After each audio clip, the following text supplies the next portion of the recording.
Radar tomonidan kelgan jarimalarni qonuniyligini tekshirmasdan to'lashga shoshilmang. Nimaga bunday deyotganligimda videoni oxirigacha ko'rsalaringina tushunib olasiz. Qonunga ko'ra radarga tushgan qonun qoidabuzarlik elektron bazaga 48 soatda kiritilishi majbur. Agar 48 soatdan kechikkan bo'lsa, bu protsessual xato hisoblanadi va sizda sud orqali bu jarimani bekor qilish haqida ariza berish huquqingiz paydo bo'ladi. 48 soatdan o'tmaganligini qanday qilib aniqlaymiz?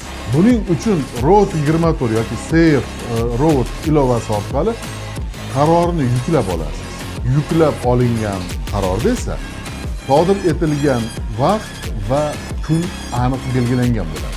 Bundan tashqari elektron bazaga kiritilgan vaqt va sana ham belgilangan bo'ladi. Shu ikki vaqt oralig'ini tekshiring. Agar sizni hisobingiz bo'yicha 48 soatdan oshib ketgan bo'lsa, unda siz ariza bera olasiz. Sudga murojaat qilish ariza namunasini esa Telegram kanalimizga joyladik.